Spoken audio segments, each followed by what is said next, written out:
O vídeo já vai começar, mas antes, não se esqueça de se inscrever e ativar as notificações. Eu peço que você abra a sua Bíblia, por favor, em Lucas capítulo 18, do 9 ao 14. Lucas capítulo 18, do 9 ao 14. Nas últimas vezes que nós estivemos aqui, nós estávamos falando, nós estávamos dando continuidade a uma série sobre cosmovisão. Nós vamos interromper essa série hoje para falar de um assunto específico e depois, Deus permitindo, nós voltamos à nossa série em cosmovisão, ok? Lucas capítulo 18, do 9 ao 14, lá está escrito assim: propôs também esta parábola a alguns que confiavam em si mesmos por se considerarem justos e desprezavam os outros. 2 homens subiram ao templo com o propósito de orar. Um fariseu e o outro publicano. O fariseu, posto em pé, orava de si para si mesmo, desta forma: ó Deus, graças te dou porque não sou como os demais homens, roubadores, injustos e adúlteros, nem ainda como este publicano. Jejuo 2 vezes por semana e dou o dízimo de tudo quanto ganho. O publicano, estando em pé, longe, não ousava nem ainda levantar os olhos ao céu, mas batia no peito dizendo: ó Deus, sê propício a mim, pecador. Digo-vos que este desceu justificado para a sua casa, e não aquele. Porque todo o que se exalta será humilhado, mas o que se humilha será exaltado. Vamos ter mais um momento de oração? Tem misericórdia de nós, ó Senhor, Deus de toda a criação, Pai de misericórdia, tem misericórdia de nós. Obrigado, ó Pai, porque ouvimos a Tua palavra. Obrigado, ó Pai, porque podemos, ó Pai, falar da Tua palavra, ter um espaço, ó Pai, com liberdade para cultuar o Senhor. Ensina-nos, ó Pai, a valorizarmos, ó Pai, essa bênção.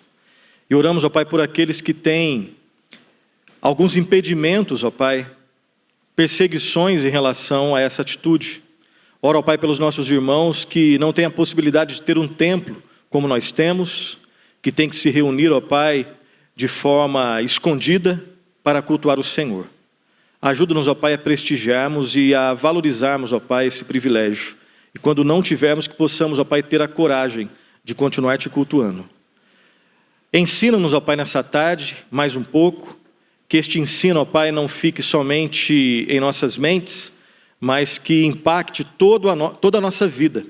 Transforma-nos, ó Pai, nessa tarde mais um pouco, desafia-nos e molda-nos, ó Pai, para a Tua e Tua glória. Perdoa-nos, instrui-nos, em nome do Senhor Jesus. Amém. Amém. Meus irmãos, como eu disse, então, nós estávamos numa série falando sobre cosmovisão, falamos sobre alguns conceitos, e depois nós temos a intenção de fazer algumas aplicações, o que as Escrituras nos dizem sobre política, economia, sobre arte, sobre entretenimento, e sobre os mais variados assuntos, como enxergar a realidade a partir da ótica cristã. Mas então hoje nós vamos fazer uma interrupção nessa série para falar sobre uma data que é importante em outubro para toda a igreja protestante e evangélica em geral. Estamos em outubro e no dia 31 de outubro de 1517, houve o evento conhecido como Reforma Protestante, e hoje nós estamos comemorando, não exatamente hoje, mas nesse mês, estamos aí comemorando os 504 anos da Reforma Protestante. E eu quero falar um pouquinho sobre uma das doutrinas, talvez a doutrina que foi o estupim da Reforma Protestante, que de forma resumida, é conhecida como a doutrina da justificação pela fé. E aí, explicada de uma maneira um pouco mais extensa, é a doutrina da justificação pela graça, mediante a fé no Senhor Jesus Cristo. Não vamos falar de todas, até porque não daria tempo, enfim, mas nós queremos meditar mais uma vez sobre essa que foi, como eu disse, provavelmente a doutrina que foi aquela primeira chama que impactou a vida de Lutero, a vida de outros irmãos e continua impactando a vida de todo convertido. Antes eu quero fazer algumas perguntas e quero que você busque responder essas perguntas sinceramente para você. Se alguém chegasse em você e perguntasse: Como que alguém é salvo? Alguém tenta imaginar um amigo, uma amiga sua, que não é cristã ou não é cristão. Você já está orando por ele há algum tempo, convidou de repente algumas vezes para vir na igreja, ele nunca veio. E chega um dia que ele chega para você, ou ela, enfim, e pergunta: você está querendo que eu seja convertido, né? Você está querendo me ver salvo, né? Mas tenta explicar para mim brevemente como que alguém é salvo no cristianismo. Como que você responderia? Se alguém te pergunta como que alguém é salvo, como que você responderia essa questão? Uma outra pergunta é: como que Deus lida conosco? Deixa eu explicar melhor essa pergunta aí. A gente sabe que depois de Gênesis 3, todos estão perdidos, né? Você tem os dois primeiros capítulos das Escrituras, né? Você não tem pecado nem em Gênesis 1 e nem em Gênesis 2. Não tem nenhum pecado ali. Em Gênesis 3, você tem um relato da queda, né? Do primeiro versículo até o versículo 14. Você tem um relato de como que o homem estragou tudo isso daqui. Como que a mancha veio, né? A queda, o evento que é conhecido em teologia como queda. Depois de Gênesis 3, está todo mundo, embora biologicamente vivo, mas espiritualmente nós não estamos doentes só. A Bíblia não fala de doença, ela fala de morte espiritual. Está todo mundo morto espiritualmente. Aí vem a minha pergunta, né? Como que Deus lida conosco para nos salvar? Primeiro ele olha para você e fala, ó, se esforce, que quando você atingir uma certa média, você vai mostrar que você é bom, eu vou reconhecer o seu esforço, aí eu te salvo. Será que é desse jeito? Ou Deus vem... será que Deus nos dá uma possibilidade de salvação e deixa o X da questão no nosso colo? Será que é assim? Ele dá uma possibilidade de salvação, e aí, mas o X da questão está no nosso esforço. Será que é assim que ele nos salva? E a terceira possibilidade, de repente teriam várias, mas a terceira, só resumindo, a terceira seria: Deus nos salva. Ele vem e nos salva. Como que Deus lida conosco? Ele fica esperando o nosso desempenho, ele fica esperando quem é morto espiritual mostrar algum tipo de bondade espiritual. Será que é assim? Ou ele vem e nos salva, realmente nos resgata, realmente nos dá, já que nosso estado depois do pecado e antes de Cristo é de morte espiritual, para haver salvação, ele vem e nos dá vida espiritual. Como que Deus lida conosco? Tá? Essas são algumas perguntas que eu quero colocar aí para você pensar nesse início. Certamente você já lidou com essas questões, ou está lidando com essas questões, ou então vai lidar com essas questões. Todo mundo, isso aqui é inescapável. Todo homem, toda mulher que já pisou nesse mundo, que está nesse mundo hoje, ou que ainda vai visitar esse mundo, ele vai lidar com essas questões de salvação. Como que um morto espiritual é salvo? Como que alguém que está condenado, o reverendo Alberto falou sobre isso no final, né? Como que alguém, e na verdade todos nós, a princípio estávamos condenados ao inferno, ao lago de fogo e enxofre. Todos. A questão é, o que existe de diferente? O que faz com que Deus nos salve? Como que alguém realmente consegue ser salvo? Essas são questões que todos, em algum momento da vida, vai ter que lidar. Todos terão que lidar com essa questão. Eu não sei como que você responde essas questões que eu coloquei aqui, mas a gente vai tentar entender, já que a gente está querendo, né, estudar um pouquinho de reforma protestante, vamos tentar entrar um pouco na mentalidade de um medieval. Vamos agora tentar fazer o seguinte exercício. Nós não estamos no século 21, nós estamos lá no século 15, século 14, 15, no início do século 16. Se nós fôssemos cidadãos do mundo, lá da época medieval, né, a Idade Média começa no século V e vai até o século XV. São 10 séculos ali.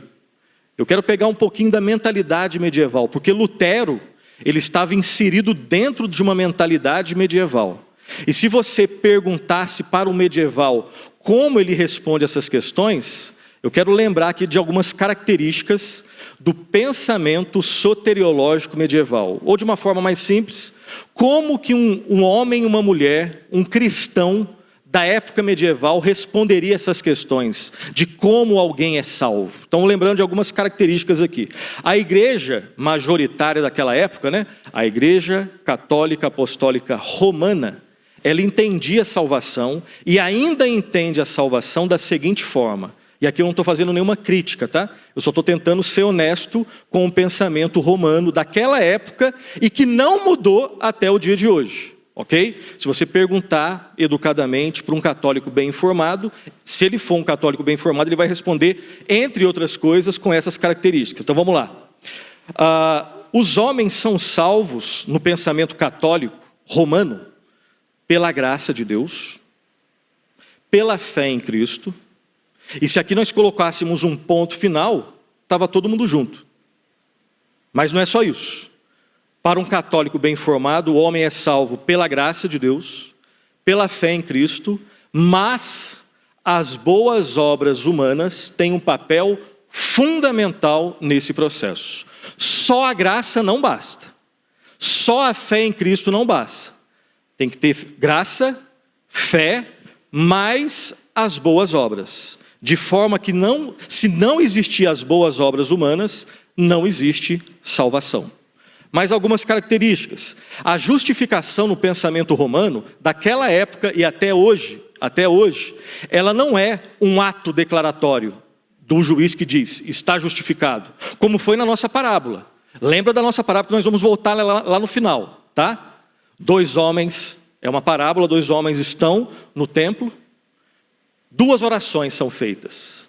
A oração do fariseu, graças a Deus que não sou como vocês. Vocês são isso, são isso, são isso. Eu dou o dízimo, faço isso, faço isso. Essa é a oração do fariseu. A oração do publicano, lá atrás, ele se levanta, ele olha para cima. Na verdade, deixa eu ver se ele olhou para cima aqui. Nem ousava, perdão, ao contrário, nem ainda ousava levantar os olhos para o céu. E a oração dele é uma oração curta, uma frase só. Ó Deus, sê propício, sê favorável a mim, pecador. Final da história, versículo 14, diz que este foi justificado.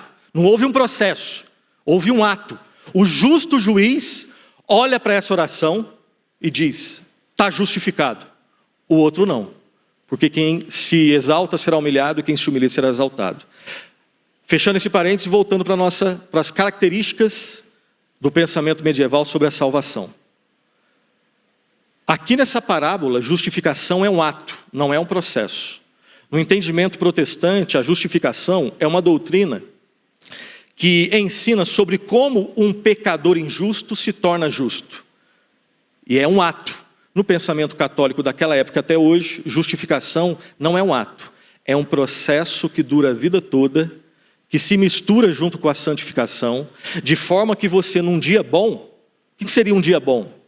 Lembra aquele dia que você acorda bem, consegue fazer a sua oração, na parte da manhã não briga com ninguém, luta contra os pensamentos ruins, consegue orar de novo, na parte da tarde, você consegue até separar um tempo para ler a Bíblia durante meia hora. Você ora antes do café, conseguiu orar uma oração fervorosa antes do almoço, antes da janta, e no final do dia ainda consegue fazer o culto doméstico e vai dormir mais ou menos tranquilo. Alguns pensamentos passaram pela cabeça, mas você conseguiu lutar. Esse é um dia bom. Nesse dia, se perguntar, você está salvo? Hoje eu estou salvo. Agora, e você num dia mau? É um dia que mesmo na noite anterior, você conseguiu orar, mas você não sabe exatamente explicar, você teve um sonho meio estranho, acordou sem nenhuma vontade de fazer oração, você fez uma oração, lá em Minas a gente fala assim, uma oração antes do café da manhã, malemar, já foi com os pensamentos ruins, brigou com o filho, no trânsito alguém te fechou, você até não soltou um palavrão, mas pensou. No trabalho a turma pega no teu pé, e você que num dia bom responderia de uma maneira mais tranquila, você começa a dar umas pancadas na turma também. Não conseguiu separar nem 5 minutos para ler a Escritura e vai dormir, né, chateado. Se pergunta para você nesse dia, você está salvo? Não, nesse dia eu não estou salvo. Esse tipo de pensamento, olha só, se nesse dia bom você se considera salvo, porque na sua opinião você teve um desempenho ok, não foi 10, mas foi ali, né, 7,5. E num dia mal se perguntar se você está salvo, não, nesse dia eu não estou salvo não. O que está por detrás desse tipo de pensamento? É que o seu desempenho é que te credencia a estar salvo ou estar condenado. Mérito humano. Guardado o que deve ser guardado, aqui, né, eu deixei um exemplo um pouco mais, nem bem mais popular, é desse jeito que se entendia a salvação na Idade Média e no pensamento romano até hoje, de alguma forma. Então as boas obras no pensamento romano, elas são necessárias para preservar a salvação. O sacramento do batismo é um instrumento a partir do qual uma pessoa é justificada, tanto é que se você morrer sem estar batizado, você morre pagão. E aí para salvar uma pessoa assim, você tem que recorrer a outros recursos humanos, que têm o desempenho humano como pano de fundo. Tem mais coisas, mas só para ilustrar um pouquinho como um medieval e um romano pensa até hoje. Claro que aqui a gente está, né, alguns minutos só, existem outras coisas, mas o que tem que ficar de central é, no pensamento católico, medieval, romano até hoje, a graça é importante, a fé é importante, mas só a graça não salva. Só a fé no desempenho de Cristo na cruz não salva. Isso é importante também. Tem que ter mérito humano, tem que ter participação humana nesse processo. Ok? Martinho Lutero foi educado dentro desse sistema. E se nós fôssemos cidadãos do mundo medieval, nós entenderíamos dessa forma, a não ser que algo acontecesse. Algumas pessoas já estavam tendo algumas mudanças, né? Quando a gente olha para a história da Reforma Protestante, um pouco antes, você já vê, por exemplo, um sujeito chamado John Huss, já começando a entender que a salvação, ela é pela graça, é pela fé em Cristo. Não existe nenhuma obra humana que nos credencia a deixar Deus, né, a Deus olhar para a gente e falar assim, nossa, que pessoa boa, essa tem que ir para o céu por causa dos seus méritos. Não existe isso. John Wycliffe também, lendo as Escrituras, um professor de filosofia e teologia na Universidade de Oxford, isso antes do século XVI, antes de Martinho Lutero, só citando esses dois, John Wycliffe e John Huss. Inclusive o John Huss é discípulo de John Wycliffe, na região lá da Boêmia. E ambos, um ensinou para o outro, um inspirou o outro, John Wycliffe influencia John Huss, e eles já começam a ter a certeza de que a salvação é tão somente pela graça de Deus, e quando você deposita a sua fé no Senhor Jesus Cristo. As obras humanas têm a sua participação na santificação, mas para a salvação, não. Para a justificação, não. Martinho Lutero foi educado nesse sistema, né, onde o mérito humano ele era pregado, e Martinho Lutero não era uma pessoa, não era um cristão assim, meia boca não. Tem aquele cântico que a gente canta, né, faço o melhor para Deus. Martinho Lutero buscava fazer o melhor. Orava, jejuava, fazia peregrinação às cidades, né, que eram consideradas símbolos do cristianismo, orava, confessava, mas nada disso resolvia o dilema que ele tinha. Vários dilemas, mas tinha um que você já deve ter ouvido, né? Quando Martinho Lutero lia as Escrituras e ele se deparava com uma determinada expressão, ele tremia na base. É mais do que isso. Ele ficava com pavor. É mais do que isso. Segundo ele tinha ódio dessa expressão. Qual que era a expressão? Justiça de Deus. Quando Martinho Lutero lia essa expressão, justiça de Deus, ele tinha pavor e ódio. Por quê? Porque ele sabe que um Deus justo, Reverendo Alberto pregou aqui, especificamente mais para as nações. Mas Martim Lutero tinha certeza de que um Deus justo e santo, ele nunca vai deixar alguém como ele, Martim Lutero, por mais que ele jejuasse, fizesse oração, rezasse, meditasse na palavra, jejum, ele confessava os seus pecados, desde os menores lá para o seu líder, ele sabia que ele ainda tinha culpa. E ele lia justiça de Deus, ficava apavorado. Até que um dia, ele lendo Romanos capítulo 1, lá no versículo 16, ele lê que o justo viverá pela fé. E aí ele entende algo que é maravilhoso. Ele entende algo que é o seguinte, Lutero descobre que a justiça de Deus ali em Romanos não é aquilo que vem até você e te condena, mas é aquilo que Deus provê para que você não seja condenado.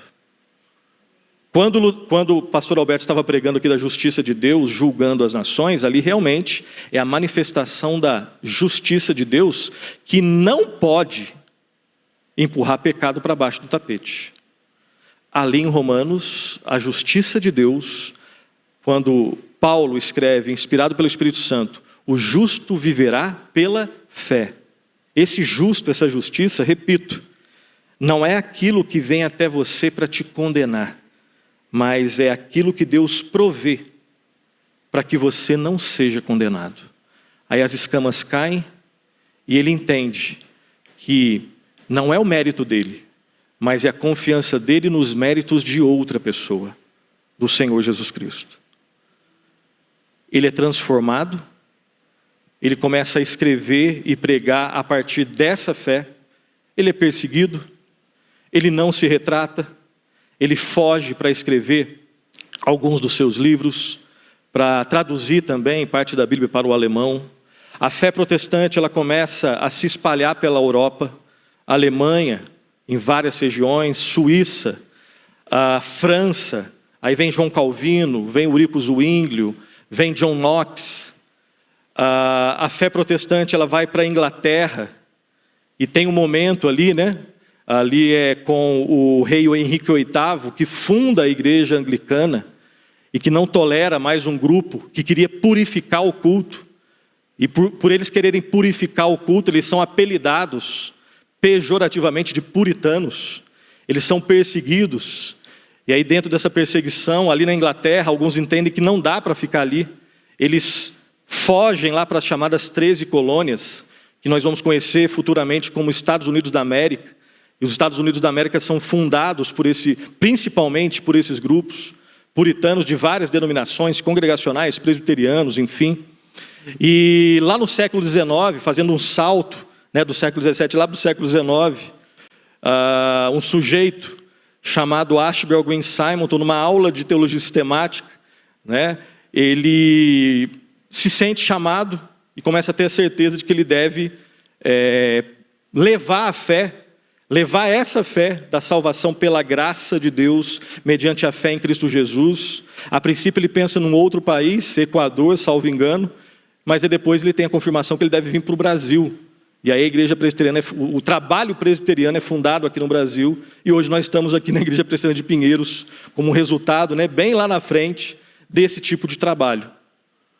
E Lutero dizia que uma igreja, ela fica em pé, ou ela cai, quando ela negocia a doutrina da justificação pela graça de Deus mediante a fé em Cristo. Se um dia qualquer igreja negociar a inspiração, a suficiência das Escrituras, a autoridade das Escrituras, ela vai negociar a salvação pela graça mediante a fé em Cristo. E nesse momento ela passa a ser qualquer outra coisa menos igreja. Ou uma igreja é bíblica, ou ela é qualquer outra coisa menos igreja. E quando ela negocia essa doutrina, ela não é mais igreja. E, infelizmente, a igreja que enviou Simonton para cá, já negociou há muito tempo esse tipo de doutrina. Né? Existem igrejas presbiterianas nos Estados Unidos que são liberais. Inclusive a igreja hoje que enviou Simonton para cá, é uma igreja que, infelizmente, ela negociou. E eu sei que, né, isso é um pouco dramático, né? Mas qualquer igreja que negocia as Escrituras, ela já está tirando a sua autoridade. Porque a autoridade não reside em nós, ela reside fora de nós, na palavra de Deus. Fechando esse parênteses e voltando para cá. Lutero, então, e depois os protestantes, eles entendem a salvação de modo muito resumido nesses 4 pontos aqui que eu vou colocar. Como que os reformados creem? Primeiro, que Deus dá justiça independente das obras. Independente das obras. Segundo lugar, a justificação é um ato declarativo. É um termo que vem lá do mundo jurídico. É quando o justo juiz, pelos méritos de uma outra pessoa, olha para um criminoso e diz: está justificado, é justo, sua pena já foi paga, e eu não vou pedir de novo que você pague, é uma vez só. Ele não é um juiz como os nossos juízes, ele é o justo juiz. Então, a justificação é um ato declarativo e não um processo. E a santificação, preste atenção, ela é resultado, ela não é pré-requisito da salvação. Quando alguém é salvo, essa pessoa vai manifestar santidade, imperfeita ainda, do lado de cada eternidade, imperfeitamente. A santificação plena e perfeita é do lado de lá da eternidade. Mas a santificação não é pré-requisito para a justificação. A santificação é resultado da justificação.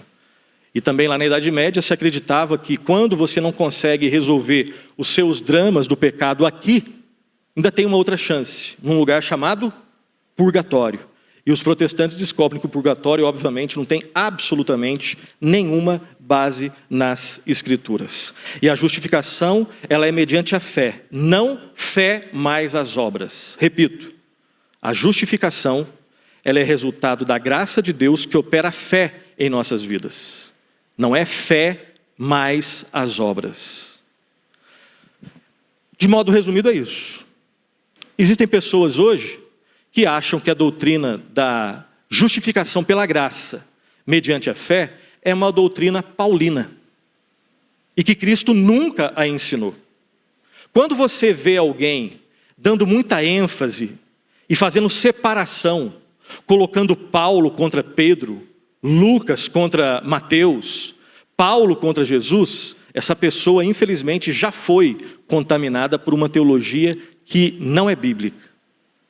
Se fosse só Paulo que tivesse ensinado essa doutrina, ok, Paulo os livros de Paulo estão na Bíblia, é a palavra de Deus. Mas não é verdade que a justificação pela graça mediante a fé não foi ensinada pelo Senhor Jesus Cristo.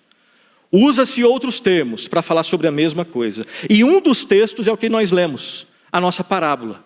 E a pergunta que eu quero que esteja na nossa mente aqui é a seguinte.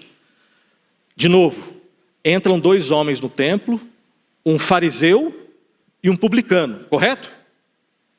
Um deles é salvo. Um deles foi justificado. A pergunta que eu te faço é, como?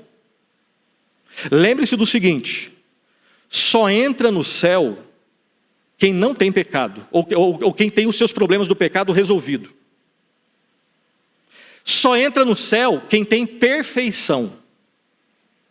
E aí, a princípio, a situação complica para a gente, né? Nós não somos por nós mesmos perfeitos. Nós somos exatamente o contrário. Por nós mesmos nós somos imperfeitos.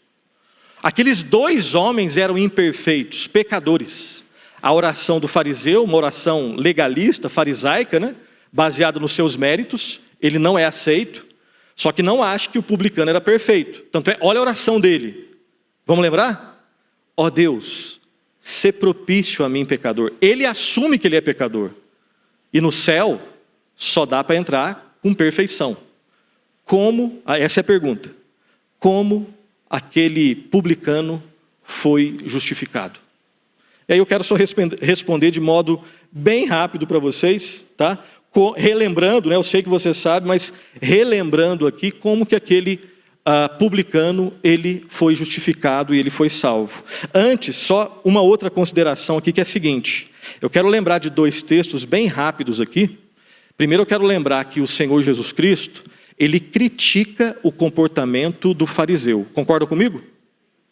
Critica altamente. Não só nesse texto, mas em todos os momentos onde Cristo esteve perto dos fariseus, dos escribas, dos mestres da lei, Cristo sempre criticou aquele comportamento farisaico, baseado nos seus próprios méritos. Então Cristo critica o fariseu, o comportamento farisaico, ok. Só que olha só para complicar positivamente um pouquinho. Lá em Mateus 5:20, você conhece esse texto? Mateus 5:20. Você conhece esse texto, está escrito assim, ó: se a vossa justiça não exceder em muito a dos escribas e fariseus, jamais entrareis no reino dos céus. Primeiro ponto, relembrando, Cristo critica frontalmente o comportamento farisaico. Aí tem esse texto aqui de Mateus 5:20, quando Cristo diz: se a vossa justiça não exceder em muito a dos escribas e fariseus, vocês jamais vão entrar no reino dos céus. E tem outro texto ainda, tá? Eu vou ler aqui só por uma questão de tempo. Mateus 5:48. Sede vós perfeitos, como perfeito é o vosso Pai Celeste. Dá para entender a complexidade aqui? Vou relembrar pela última vez. Jesus Cristo critica o comportamento dos fariseus. Jesus Cristo deixa bem claro que se a nossa justiça, nós que não somos, a princípio mestres, escribas, os judeus, se a nossa justiça de gentios não excederem muito, nós não vamos ver o reino dos céus. E aí tem um outro que deixa mais complicado. Na verdade, deixa impossível a salvação baseada em nossos méritos. Sede vós o quê? É simples. Sede vós perfeitos, como perfeito é o vosso Pai Celestial. E aí eu faço pela última vez a pergunta: se o critério para entrar no céu é a perfeição, como que o fariseu fica fácil, Ele é orgulhoso, faz uma oração centrada nele. Só que Jesus Cristo não abriu uma exceção lá para o publicano. O critério continua sendo o mesmo. Simples. Perfeição absoluta. Como que aquele publicano foi salvo? Eu quero só relembrar em 3 pontos aqui como que se deu a justificação daquele publicano. Em primeiro lugar, a justificação dele foi um ato judicial, ou seja, foi uma declaração de Deus. Como que aquele publicano foi justificado? Como que aquele publicano foi salvo? Em primeiro lugar, a partir de uma declaração de Deus, de um ato judicial de Deus. Onde que está isso no texto? Versículo 14 diz assim: digo-vos que este quem? Publicano. Está no versículo 13. Este desceu justificado.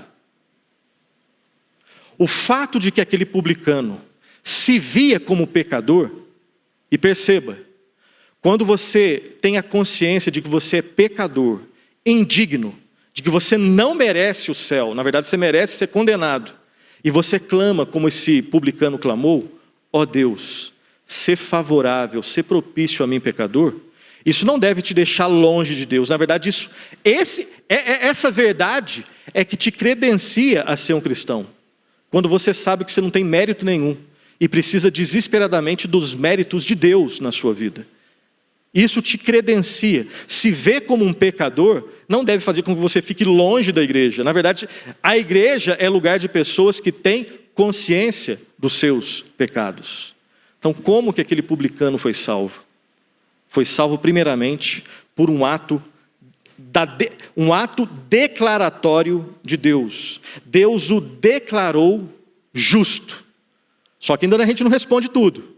Em segundo lugar, aquele homem, ele foi justificado somente pela graça mediante a fé. Ele não demonstrou nenhuma boa obra, até porque ele mesmo, olha, volta na oração dele: ó Deus, ser propício a mim pecador. Ele em nenhum momento, ou na oração dele, em nenhum momento, em nenhuma parte, tem algum tipo de sugestão mínima de que ele orou parecido lá com o fariseu. Graças a Deus que não sou como vocês. Eu faço isso, isso, isso e isso. Não. A oração do publicano é: ó Deus, ser propício a mim pecador. Ele foi salvo. Ele foi justificado. Primeiro porque Deus o declarou justo. Mas baseado em quê? Baseado na graça de Deus que operou fé na vida dele. Somente fé. Não é graça mais fé, mais boas obras.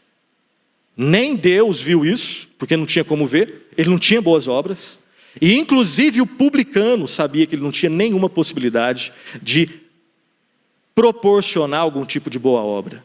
Quero ler rapidamente 2 textos muito conhecidos também, tá? Você anota, depois confere em casa. Gênesis 15, 6, lá em Abraão, está escrito assim: sobre Abraão, ele creu no Senhor, e isso lhe foi imputado para justiça.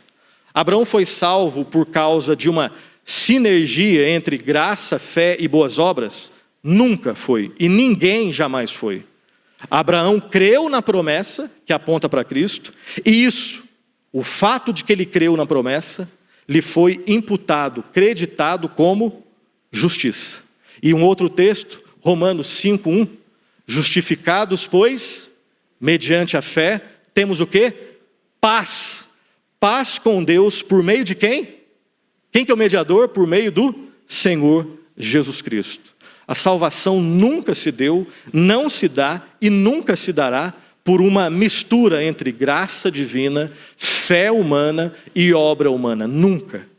É tão somente 100% a graça de Deus que opera a fé em nossas vidas. A nós pertence o corar de vergonha, e a Deus pertence toda a honra e toda glória.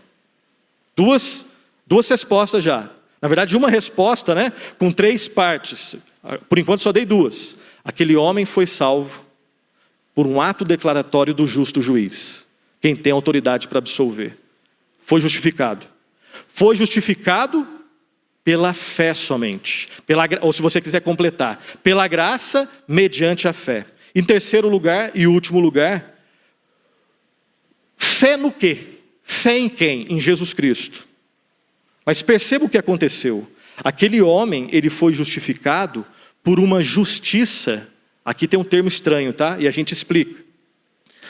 Aquele publicano, ele foi salvo, ele foi justificado, ele foi tornado justo por um ato declaratório, pela fé e por uma justiça que lhe foi imputada. Ou se você quiser utilizar um verbo mais fácil, por uma justiça, não dele, que lhe foi creditada, colocada na conta dele. Né? Os pastores aqui já explicaram em outros momentos, eu quero só repetir. Imputar é um verbo que vem lá do mundo das finanças, do mundo da economia, do mundo bancário. Imputar, um dos sinônimos é creditar. Quando você deposita, faz um Pix na minha conta, você imputou R$500 na minha conta, creditou R$500 na minha conta. E aí depois, quando eu te devolvo, eu estou imputando, creditando R$500 na sua conta. Então aquele homem foi justificado, porque a justiça de outro foi colocada, imputada na conta dele. E por isso ele foi justificado. Por isso ele foi salvo. O que aconteceu com ele é o que aconteceu com todas as pessoas do passado que foram salvas, todas as pessoas do presente que são salvas, e todas as pessoas que pela graça de Deus, pela fé em Cristo, ainda serão salvas. Quando um pecador, a parte da graça de Deus, ele continua morto. Se Deus não nos amar, nós não o amaremos. Se Deus não nos buscar, nós não o buscaremos. Nós dependemos totalmente de Deus na nossa vida.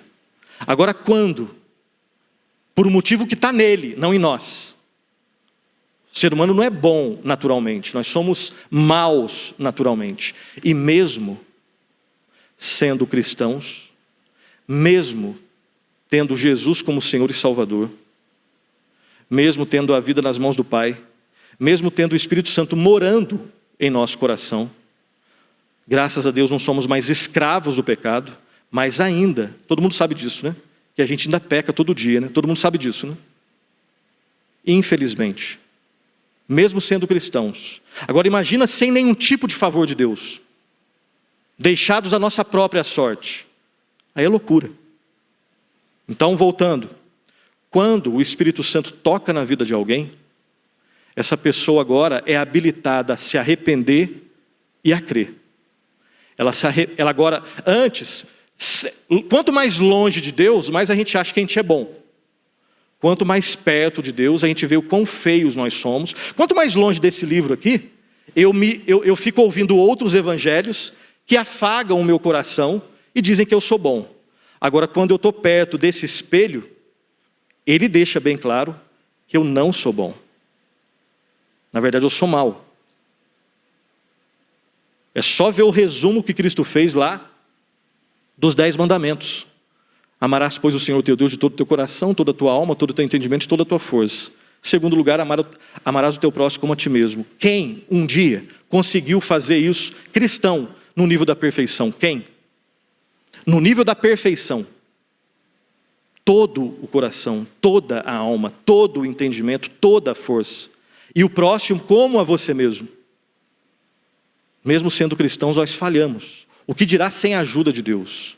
Então, quando o Espírito Santo toca na vida de alguém, nós nos arrependemos e nós cremos em Jesus Cristo. Nós conseguimos agora ver a nossa feiura, que é desesperada, que gera desespero, só que o Espírito Santo não faz o trabalho pela metade. Ele mostra a nossa feiura e mostra a beleza redentora do Senhor Jesus Cristo. E nós corremos para Jesus Cristo. E olha só o que acontece, daquilo que dá para a gente falar. Todos os nossos pecados, passados, presentes e futuros, são creditados, são imputados na conta de quem? De Cristo. E Ele paga tudo. E não é só, olha só, é por isso que lá em teologia tem o nome é estranho, a doutrina da dupla imputação. Não foram só os nossos pecados que foram imputados, creditados na conta de Cristo, Ele pagou tudo. Tem uma realidade que vem de lá para cá também. Toda a justiça de Cristo, santa, perfeita, é imputada e colocada na nossa conta. É por isso que em Cristo o Pai olha para você, lavado no sangue do Cordeiro, e diz: está perdoado, está justificado. E com um detalhe, nós éramos criminosos, e quando um justo juiz, normalmente em filmes de juiz, filmes de tribunal, acho que todo mundo já assistiu pelo menos um filme de tribunal, às vezes o juiz, ele absolve um criminoso, e o criminoso vai embora. O justo juiz absolveu criminosos, e ele disse, entre aspas, venha morar agora na minha casa. Você nunca vai ver num filme de tribunal um juiz absolvendo o criminoso e chamando o criminoso de filho, adotando o criminoso e falando, vem morar comigo. É isso que Deus fez conosco. Na verdade é muito mais, mas daquilo que a gente consegue lembrar aqui imperfeitamente, falar imperfeitamente, daquilo que cabe nas palavras, né? É isso. Das várias metáforas que a Escritura usa para falar sobre o pecado é uma dívida impagável. O pecado é um crime inafiançável. Nós éramos devedores infinitos. Nós éramos criminosos, condenados à eternidade, sofrendo a justiça divina. O justo juiz, porque um justo morreu por injustos, ele nos absolve, nos chama, nos adota, a maravilhosa doutrina da adoção, a gente deixa para outro dia. Ele nos adota, nos chama para morar com Ele. Não existe nada mais maravilhoso do que isso. Foi isso que destravou a vida de Lutero, a vida de Calvino, a vida de tantos homens e mulheres de Deus, e continua operando redenção na vida do povo de Deus nos nossos dias. Aquele homem, então, ele foi justificado e salvo baseado nessas 3 verdades. Ele foi justificado por um ato declaratório do justo juiz. Ele foi justificado pela fé somente, não pela fé mais as obras. Ele foi justificado por uma justiça de outrem, pela justiça do Senhor Jesus Cristo na vida dele. E o Pai, que tem os olhos perfeitos, ele olha para aquele homem e diz: esse foi justificado, não pela justiça dele, pela justiça do meu filho, o Senhor Jesus Cristo. Eu termino a aula fazendo as seguintes aplicações. Em primeiro lugar, a justificação pela graça mediante a fé em Cristo é o único remédio para a humanidade decadente, decaída e doente na qual nós estamos inseridos. Não é uma boa notícia, não é evangelho, a mensagem que diz que se você se esforçar muito, Deus vai te aceitar. Isso não é boa nova, isso é loucura. Porque a gente se esquece que o padrão de Deus é simplesmente a perfeição. Zero pecado. Eu peço desculpas por dar o mesmo exemplo que eu dei uma outra vez que eu estava falando sobre isso. Eu hoje tenho 44 anos, e se fosse possível pecar uma vez por ano, eu teria 44 pecados. Biblicamente, com 0,01 pecado, eu já estou condenado ao inferno, porque Deus é tão puro de olhos que não pode contemplar o mal. Qualquer tipo de mensagem que ensina que existe esperança, mínima que seja, no nosso desempenho, é falso evangelho.